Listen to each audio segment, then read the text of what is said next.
8. La identidad variable del yo, las múltiples almas y su fijación en el fruto. Si se comparan unas con otras, las experiencias relativas a la muerte reunidas por Moody, Osis, Hamp y Sabón, llama la atención que a menudo las expresiones yo y conciencia superviviente cuentan en primera persona todas sus experiencias y este yo parece similar al de su vida cotidiana. Ante este yo cotidiano se presenta entonces una voz o el amigo interior que según la psicología junguiana se interpreta como la personificación del sí mismo.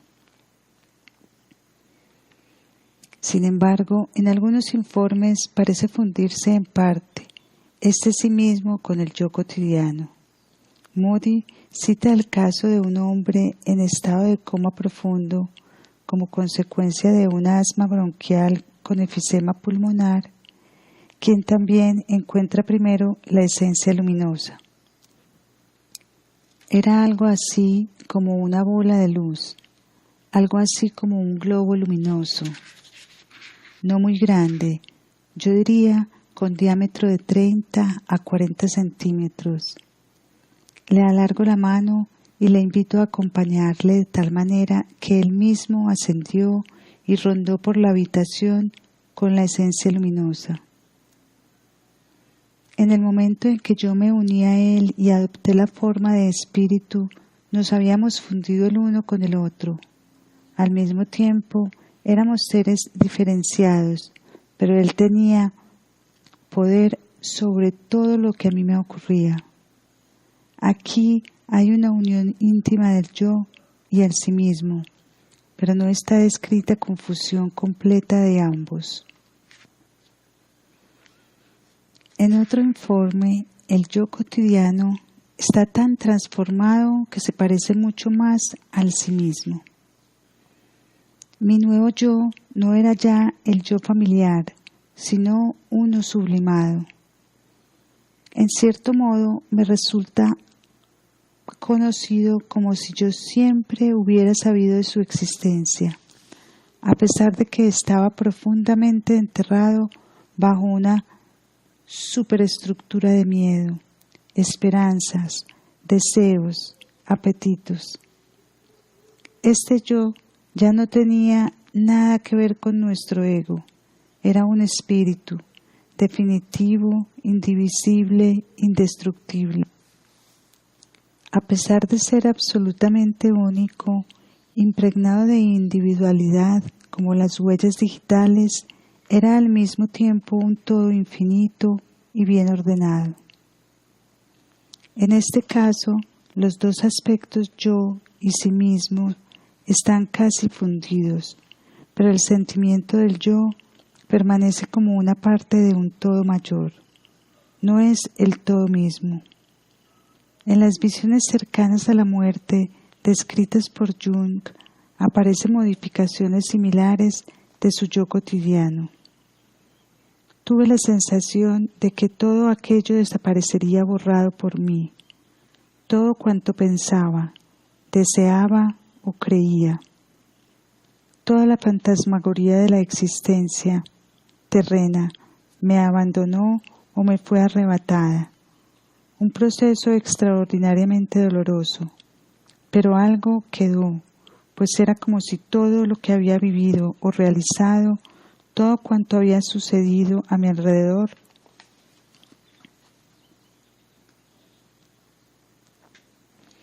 lo tuviese ahora conmigo. Podría también decir, estaba en mí y yo era esto. Por así decirlo, yo me componía de esto, me componía de mis historias y tenía la sensación plena de ser ahora yo. Yo soy este haz de lo realizado y pasado. Esta vivencia me dio la sensación de la más extrema miseria, pero también a la vez de la mayor satisfacción. No existía ya nada que yo pretendiese o desease, sino que permanecía, por así decirlo, objetivo. Era esto que había vivido.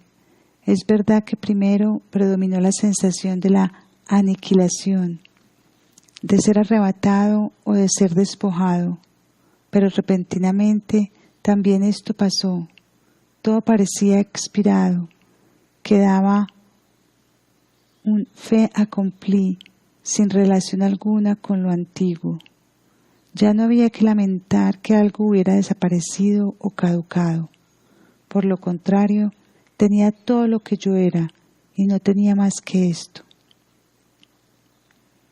El yo modificado de Jung, el objetivo, el que tenía todo lo que era, recuerda a la idea de Simón el mago del fruto, del árbol de la vida, que sobrevivió a la destrucción. Este nuevo yo parece una forma de quintesencia vivida, que al mismo tiempo significa un cierre. El budismo también enseña que nuestras experiencias y actos se transforman en un grano que representa el fruto de nuestros actos. Este grano se conserva en una dimensión otra, en la representación citada del gnóstico Simón el Mago. El fruto del árbol universal que sobrevive a la muerte es la imagen de Dios en el alma humana. En el lenguaje junguiano, el sí mismo. También en la religión persa, el doble inmortal del ser humano se designaba como el fruto de la fe vivida. El tema del fruto aparece también en los sueños del hombre moderno. La psicoterapeuta Lilian Frey nos cuenta un sueño que ilustra este tema del fruto. Se trata de un hombre de 80 años moribundo que en su conciencia albergaba la duda de sobrevivir a la muerte. Poco antes de morir soñó. Un viejo ciruelo enfermo tiene inesperadamente en una de sus ramas muchos frutos. Incluso se encuentran 2 frutos de oro en la punta de la copa. Con una absoluta alegría le muestro este milagro a mi hija y a mi hijo. En la tradición alquímica, el lápiz se explica a menudo como fruto del árbol del sol y de la luna, una glorificación final de la vida vivida, representada por el árbol. Este fruto o este resultado final parece poder continuar influyendo incluso en lo inconsciente colectivo. Este fue el sueño de un hombre poco antes de morir que profesionalmente había sufrido mucho. Una voz en un idioma oriental me dice: tu obra y el dolor que tú has sufrido conscientemente han procurado consuelo a cientos de generaciones anteriores a ti e iluminarán cientos de generaciones posteriores a ti. Este sueño parece contestar una pregunta que se formula casi cualquier ser pensante, porque a veces personas de gran valor, importantes, son desestimadas y no reconocidas públicamente, teniendo que vivir una vida escondida, frecuentemente dolorosa, mientras que desalmados y cabezas huecas son alabados en boca de todos. Según este sueño, existe una compensación invisible, sufrimiento y esfuerzo vividos conscientemente parecen traer su fruto en el más allá, tal como también señala el credo cristiano. Solo que aquí la figura no es de una recompensa o de un castigo, sino mucho más objetiva. El sufrimiento vivido conscientemente es algo que proviene del más allá, de lo inconsciente colectivo, y que invisiblemente ejerce una influencia salvadora sobre la humanidad pasada y futura. Saber esto es la mayor recompensa que un hombre puede esperar de la vida. Edward Edmer nos relata un sueño muy sugerente de un hombre desahuciado. Me han dado una tarea que casi es demasiado difícil para mí. El tronco de un árbol de madera dura y pesada se encuentra recubierto en el bosque. Tengo que sacarlo a la luz y aserrar o cortar un trozo redondo y decorarlo con un ornamento. El resultado debe conservarse a cualquier precio, porque representa algo que no se volverá a repetir y que corre el peligro de perderse. Al mismo tiempo, debo realizar una grabación que describe en todos los detalles qué es y qué representa, todo su sentido. Posteriormente, este objeto y la cinta grabada deberán ser regalados a una biblioteca pública. Alguien dice que únicamente alguien en la biblioteca sabrá cómo se puede impedir que la cinta desaparezca en el transcurso de 5 años. Tal como lo interpreta Edinger, esta figura es una quintesencia única, la meta y la perfección de la existencia física. Esta quintesencia se conserva como crecimiento continuo de una biblioteca transpersonal colectiva, una especie de casa de tesoros del espíritu. Esto se asemeja de forma increíble a la idea de Simón el Mago de un granero celestial, al cual se lleva el fruto. El fruto en el más allá está descrito a menudo como piedra, fruto de oro, cuerpo diamantino, es decir, como algo estático, cerrado, mientras que el yo, que aún vive en la temporalidad, se experimenta a sí mismo como una corriente de fantasías. Según el informe de Jung, lo que desaparecería con la muerte del yo cotidiano es la esperanza, los deseos, apetitos, miedos, etc.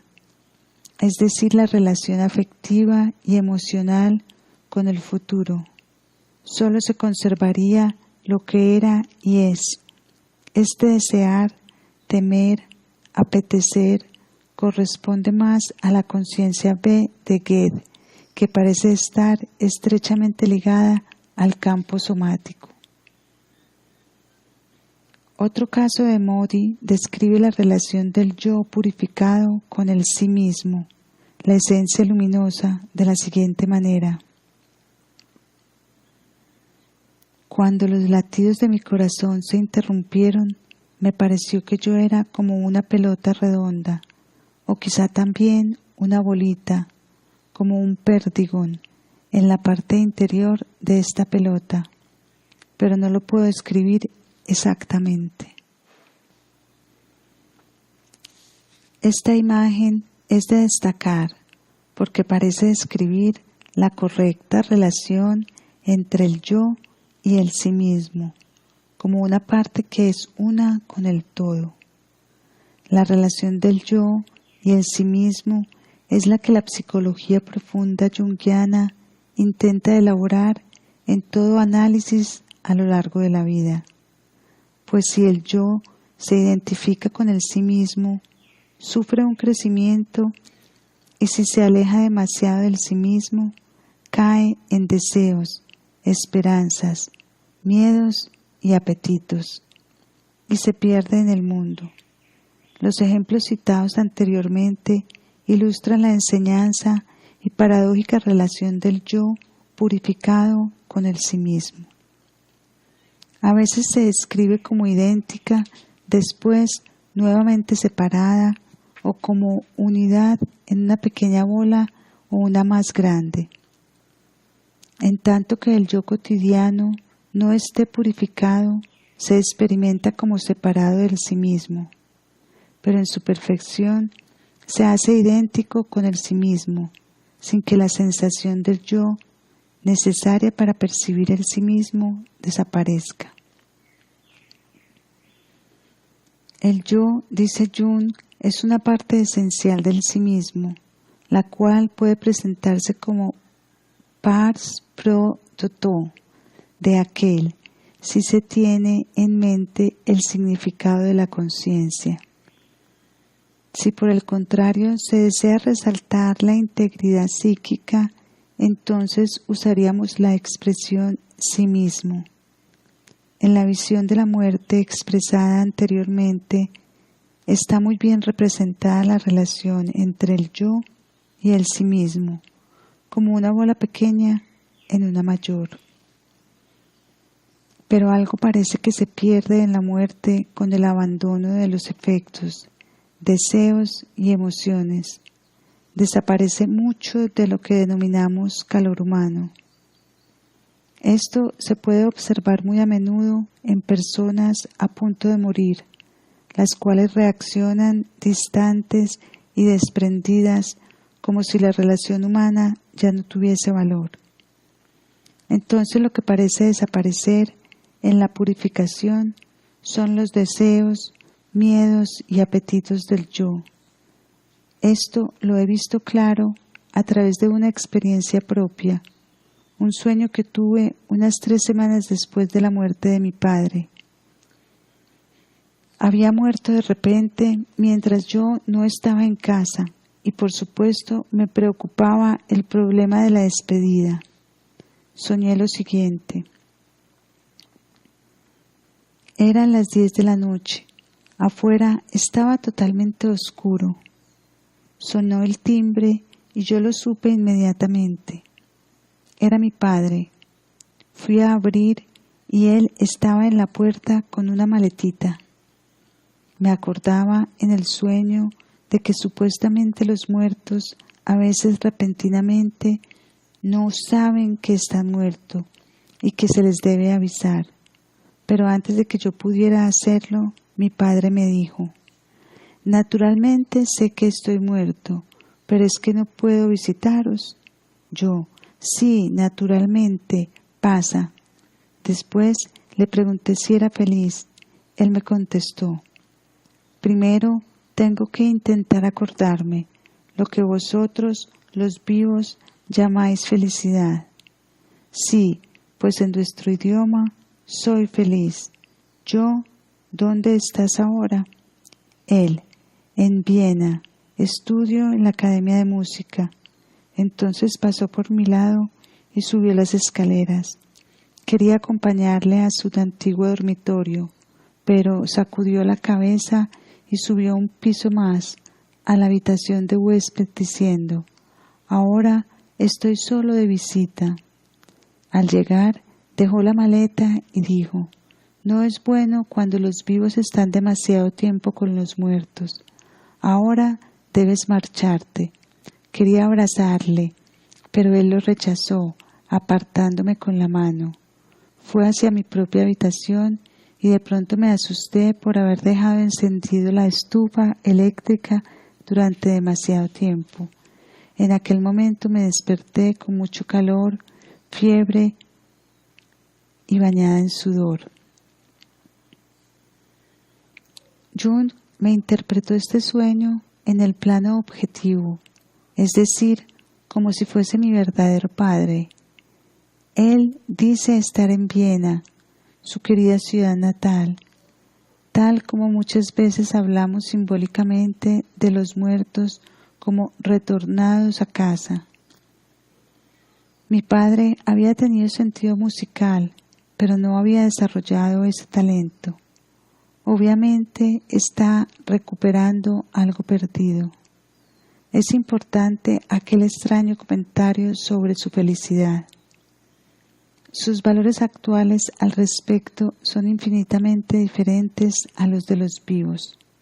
Esto recuerda al cuento bretón relatado anteriormente, en el cual el observador que está vivo considera que la muerte da duras bofetadas a su mujer, pero ella las vivencia como besos de amor. Por lo mismo, vuestros sentimientos después de la muerte se modifican tanto que nosotros en el idioma de los vivos apenas podemos expresarlo. En este sueño debe destacarse también el final, el exceso de calor de la estufa y mi acalorado despertar. Jung lo interpretó como la reacción de mi cuerpo por el contacto con el frío del mundo de los espíritus, como defensa ante el peligro de contagiarse el frío de la muerte. Jung se extiende más sobre este tema en una carta. El destinatario había sentido la presencia de su hermano, que había sido víctima de mi accidente en el oeste africano, y había hablado con él en su sueño. De repente, el hermano descendió hacia el lago y se puso a observar un hormiguero y el contacto se interrumpió. La comunicación se cortó lentamente. Es como cuando por teléfono va mermando la corriente. Se sabe que el otro está todavía allí, pero la voz se oye cada vez menos. Jung supuso en su respuesta que el destinatario había hablado de verdad con su hermana. Le contestó lo siguiente: naturalmente no nos podemos hacer ningún tipo de idea acerca de una existencia fuera del tiempo y del espacio, pero la práctica psicológica demuestra que desde esa existencia temporal surge la presencia persistente de los muertos y su influencia sobre nuestra vida onírica. Por esta razón, siempre estudio con gran atención vivencias semejantes, las cuales dejan ver con una luz muy especial muchas cosas que averiguamos en el sueño. Formaciones psicológicas como condiciones existenciales. La presencia persiste solo relativamente, ya que según la experiencia después de algunas semanas o meses después de la muerte, la conexión se hace indirecta o se corta totalmente, a pesar de que parecen posibles reencuentros espontáneos. Pero después de este periodo, se corta definitivamente la sensación de la presencia. El contacto no deja de ser peligroso, ya que envuelve intensamente a la conciencia del vivo en el estado del más allá, por lo cual puede provocarse un estado de inconsciencia y un fenómeno de disociación. Este fenómeno puede observarse en la visión de su sueño en el camino que desciende hacia un lago, inconscientemente. Allí se encuentra un hormiguero, es decir, el sistema nervioso simpático se vivifica.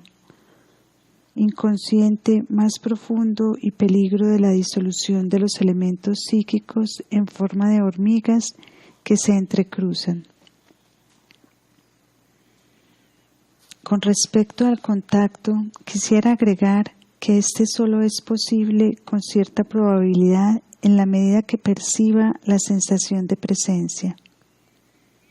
Pero no se debe intentar realizar experimentos por el peligro que representa la desintegración de la conciencia.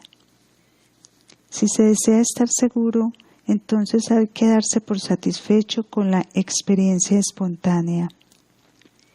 La experimentación de este contacto conduce generalmente a un empobrecimiento de las comunicaciones o a una disociación peligrosa de la conciencia.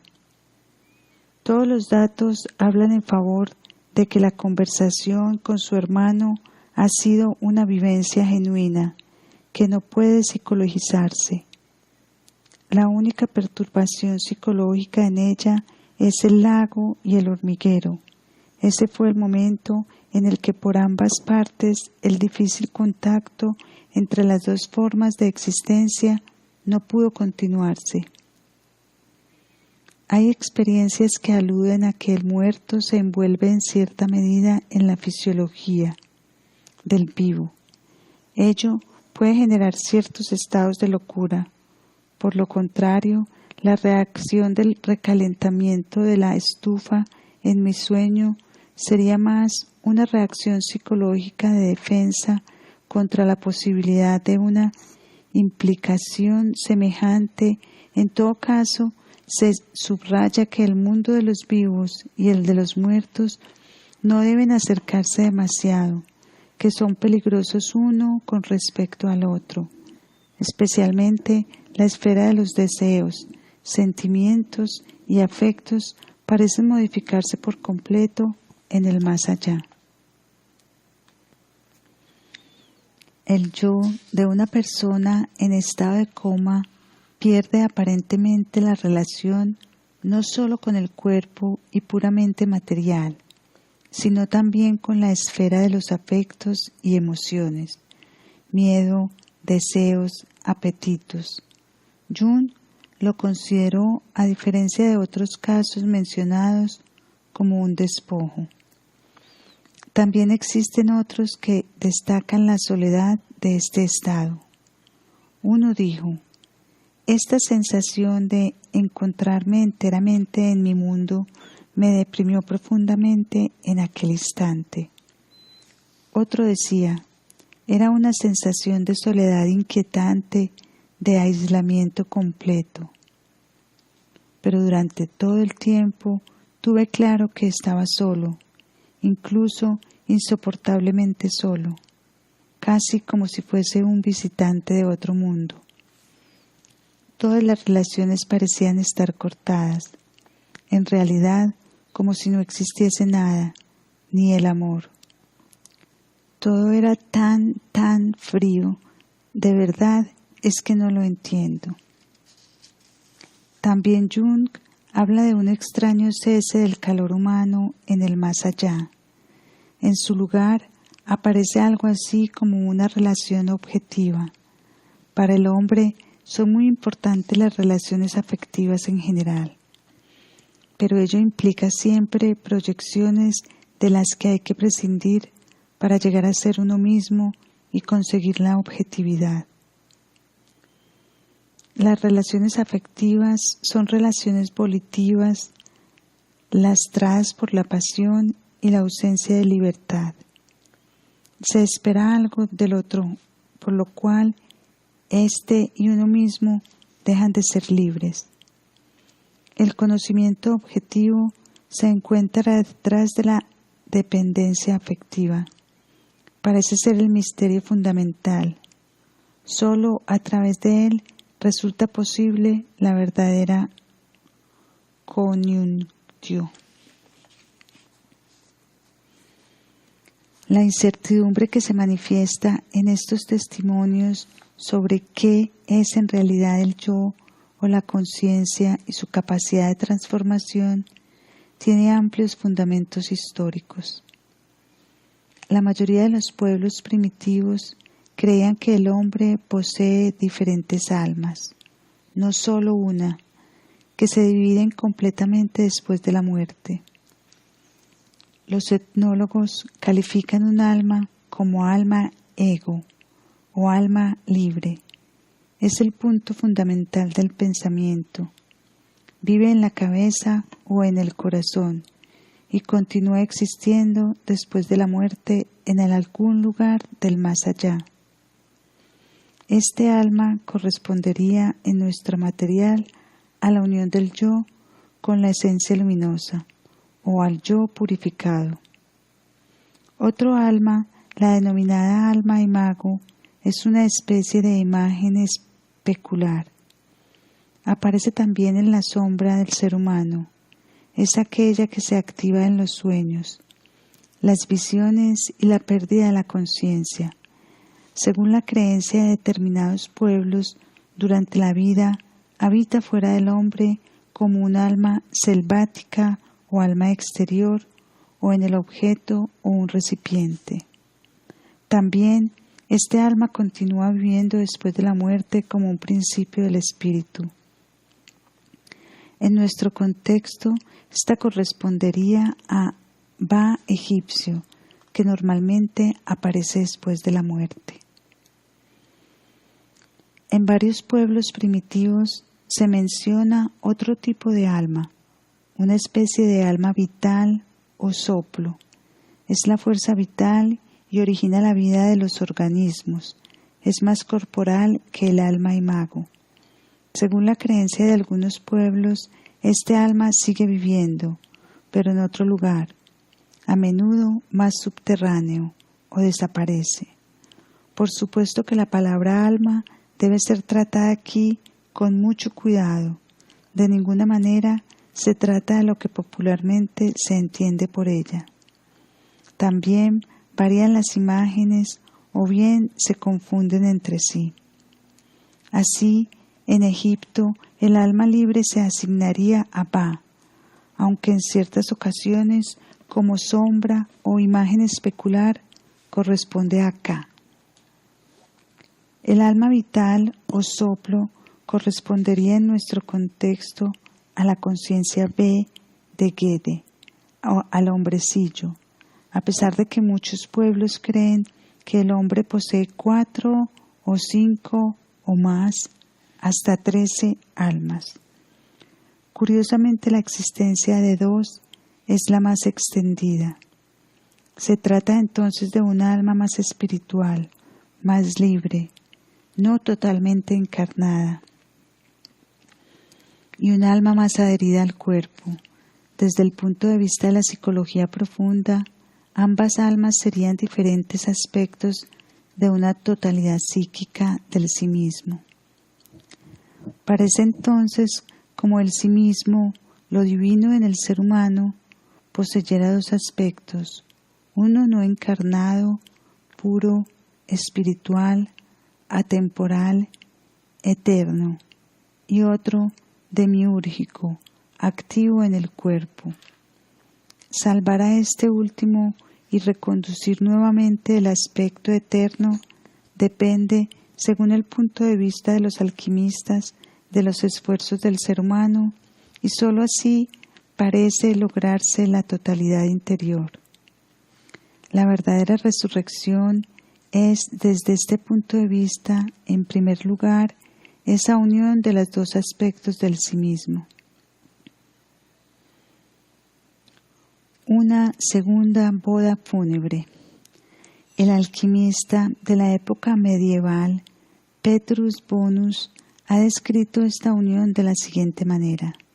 En la resurrección, conjunción, el cuerpo se transforma completamente en espíritu, como el alma misma se hacen uno como cuando mezclamos agua con agua, ya que entre ellos ya no hay diferencia, sino una identidad de los 3, espíritu, alma y cuerpo, sin división hasta la eternidad. Un paralelismo de esta dualidad a superar se encuentra también en la alquimia taoísta. En general, los chinos suponían que al morir una persona se dividía en 2. Su alma corporal, P-O, descendía, mientras que su alma casi espiritual, Un, ascendía. El alma P-O, conciencia B de Gede, se disuelve, pero no desaparece. Solo se separan sus unidades, pero se conservan como fuerza o tendencias, preparadas para volver a manifestarse en un nuevo ser del alma del país o de la tierra. El lenguaje psicológico del campo de lo inconsciente colectivo. Por el contrario, en el alma se conserva una especie de conciencia espiritual. Sin embargo, si ésta no posee cuerpo, tiende a debilitarse poco a poco en una segunda muerte, excepto que durante la vida el ser haya logrado tal concentración que haya construido a su alrededor un cuerpo sutil, un cuerpo de pensamiento y obras. Se trata otra vez del fruto, de tipo espiritual, que se soporte al alma la proteja de la desintegración en la nada. Quien, por el contrario, no se ha construido un cuerpo espiritual semejante, dependerá para continuar viviendo o encarnarse nuevamente en la misma familia del culto a los antepasados que practiquen los supervivientes. Jung observó una dualidad semejante en personas desahuciadas, en una carta comenta la extraña transformación que sufre un paciente moribundo que parecía encontrarse en estado de éxtasis. Esto solo es posible si el alma se ha separado del cuerpo. Si la separación ha concluido y el paciente continúa viviendo, debe esperarse hacia una cierta degeneración del carácter, ya que las partes más elevadas y esenciales del alma ya han abandonado el cuerpo. Una observación semejante alude a una muerte parcial. Para las personas que le rodean resulta naturalmente un agobio, ya que la persona pierde completamente la personalidad que nosotros conocemos y solo conserva una desmoralización. Pero es el hombre inferior el que continúa viviendo con el cuerpo y que no es otra cosa que la vida del cuerpo. Este comentario de Jung se refiere a algo similar a lo que los chinos llaman la separación en la muerte de las almas, Hun y Po. Jung continúa: en personas mayores o enfermos graves ocurre a menudo que caen en estados singulares de ensimismamiento y ausencia que ellos mismos no se pueden explicar, pero que muestran las condiciones bajo las cuales se produce la separación. Solo rara vez se presenta la oportunidad de investigar lo que sucede en dichos estados, pero parece como si existiera una conciencia interior tan ajena a nuestra conciencia de los hechos, que una retraducción de sus contenidos al lenguaje de nuestra conciencia actual resulta casi imposible. Yo mismo tuve experiencias similares que me dieron una visión totalmente diferente de la muerte. También yo tuve la oportunidad de observar dichos estados en algunas personas. A menudo ocurre como si existiese una doble conciencia, una conciencia superficial, dirigida hacia lo cotidiano, que parece no tener idea sobre la proximidad de la muerte y que incluso posee planes de futuros terrenos y una conciencia más profunda, más seria, que de vez en cuando interrumpe con comentarios desprendidos, los cuales denotan que la persona es consciente de la proximidad del final y que se prepara para ello. Probablemente esta conciencia más profunda, el sí mismo, está en parte fuera del tiempo y del espacio, y es por eso la parte del ser humano que sobrevive a la muerte. El alma china, Pu, la vida unida al cuerpo, conlleva una especie de herencia impersonal, podríamos decir complejos, que no pertenecen únicamente al individuo. Jung escribe en una carta: nuestra vida no está construida únicamente por nosotros. La mayor parte proviene de fuentes ocultas. Incluso los complejos pueden haber surgido un siglo o más antes del nacimiento. Existe algo así como un karma. Los antiguos chinos articulan este conocimiento de la siguiente manera: los elementos del alma corporal o alma vegetativa, Po, se dispersan y están dispuestos a reunirse nuevamente en un nuevo ser. Se introducen en el alma de la tierra como una forma de reserva vital, de la cual procedieron los antepasados y de la cual resucitan los nietos. En nuestro lenguaje sería el equivalente de lo inconsciente colectivo. Pero personas escogidas, en vez de caer en esta disolución, pueden convertirse en un Chen, en una divinidad activa, y no retornar jamás, sino perdurar. Estos son aquellos que por medio de la meditación han llevado su entelequia a un círculo de luz infinito. El famoso texto alquímico taoísta El secreto de la flor de oro trata sobre esta gran obra. La analogía con la alquimia occidental y con el culto egipcio de los muertos es claro. Es necesario un opus espiritual del ser humano para crear el cuerpo de resurrección.